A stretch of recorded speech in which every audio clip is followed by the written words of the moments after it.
YCP కార్యకర్తలారా, మీ సేవలనే మే మరువం. మీ అందరికీ మా వందనం.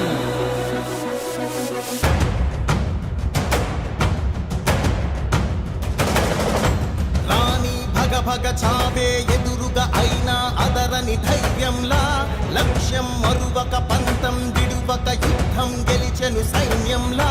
కార్యకర్తల త్యాగాలే మన గెలుపుకి మార్గాలే, ఏమిచ్చిన నీ రుణముని తీర్చేవి లేదే. జై జై జై జై జై జగనంటూ సై సై సై సై నీ సాగే లేనంటూ. జై జై జై జై జై జగనంటూ సై సై సై సై సాగరే తోడుంటూ. నీవే సారథి నీవే వారధి. ఇప్పుడే మనం చూస్తున్నాం కదా, ఉడుకుడుపలాయం నుంచి జగన్మోహన్ రెడ్డి గారు బస్సు యాత్రలో బయలుదేరారు. మరి కాసేపట్లోకి బయటకు వస్తున్నారు. బయటకు వచ్చిన నిరంతరం ఇక్కడ నుంచి జగన్మోహన్ రెడ్డి గారు ఇటుపులపాయ నుంచి కుమారునిపల్లికి వెళ్తారు. అక్కడున్న ప్రజల్ని కలిసి వాళ్ళ సమస్యలు ఏమైనా ఉన్నా మాట్లాడి అనంతరం అక్కడ నుంచి వేంపల్లి బయలుదేరుతారు.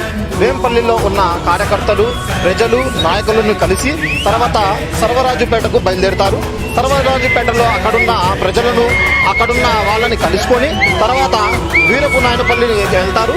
అక్కడ వీరపు నాయనపల్లిలో ఉన్న జగన్ అభిమానులు కలిసి అక్కడ నుంచి కమలాపురం బయలుదేరుతారు. కమలాపురం నుంచి అక్కడ కమలాపురంలో ఉన్న ఆయన కార్యకర్తలు, ఆయన ఉన్న నాయకులని కలిసి అక్కడ నుంచి జమ్మలమడుగు బయలుదేరుతారు.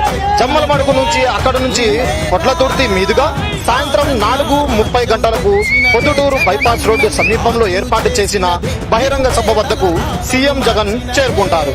అయితే ఈ బహిరంగ సభల్లో పాల్గొనేందుకు చాలా మంది ఇక్కడ ఉన్న